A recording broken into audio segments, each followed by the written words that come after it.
Hey, welcome back to another segment of Get Outside St. Tammany. My name is Will Afton and I work with the LSU Ag Center here in St. Tammany Parish. I'm known as the county agent and I'm here to help you out with all of your gardening problems and maybe lead you on to something new to try out in the garden this season.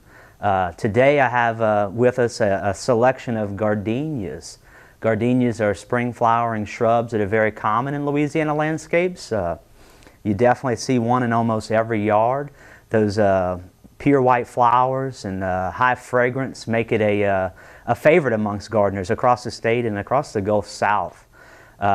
Today I have three different cultivars that you can easily find in nurseries across the region. The first cultivar here is actually a very small growing spreading type gardenia. This one, it gets about 2 to 3 feet tall and about 3 to 4 feet wide.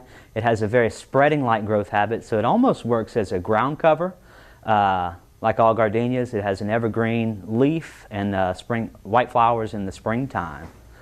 This middle cultivar here is a kind of a medium-sized gardenia. It'll reach about 3 to 4 feet in height and about 3 to 4 feet wide. This one's known as the frost-proof gardenia.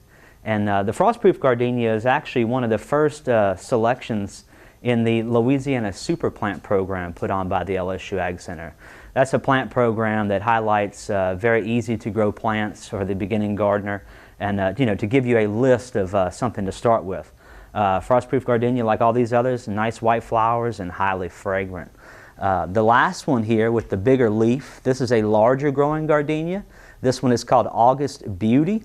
As you can see, it has a little coarser texture. This one will get about 6 to 8 feet tall, about 4 to 5 feet wide, but like all the rest, a pure white flower that is highly fragrant. So depending on what size you have in the garden, you have multiple selections to choose from. So see what's available at your garden center today. Gardenias, they prefer a kind of a partial sun to part shade location. They will survive in full sun, but probably the ideal location would be maybe some eastern sun and then shade from that hot afternoon western sun. Their soil condition, they don't like wet areas, so avoid areas that collect water. It's always a good idea to maybe add some bed builder mix or garden soil mix and build up those flower beds so they're not sitting in water. They like a soil pH between 5 and 6, and that's slightly acidic. That's just like our azaleas and blueberry bushes, so it's always a good idea to start with a soil test and determine what your current soil pH is, and then you can always change that at planting. When it comes to pest of a gardenia, like all plants, there's always a few that can be problematic at times, and the two big ones that I encounter with gardenias are going to be whiteflies and scale insects. Both scales and whiteflies are piercing, sucking insects. The young will feed on the undersides of leaves where they feed on plant sap, and eventually they'll drip a sticky residue called honeydew, which will fall on the leaves below, and we get a condition known as black sooty mold. When a black sooty mold actually grows on the leaf surface, it gives it a black velvety appearance. To clear up black sooty mold, we need to control that insect problem. So two common ways to control these insects are the use of insecticidal soaps and horticultural oil sprays. Make sure to always read and follow label instructions when applying any pesticide.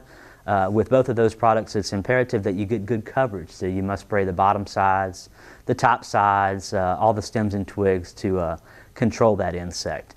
Other than that, gardenias are fairly easy to grow shrubs. That's why you see them everywhere. That's why you see so many different selections. So let's, when you get out to the garden center, see what's available to you, and happy planting. For more information on general gardening practices, you can always contact me at the LSU Ag Center. The local number here is 985-875-2635. We have a website, www.lsuagcenter.com, and our local Master Gardener Association also has a website you can visit for information.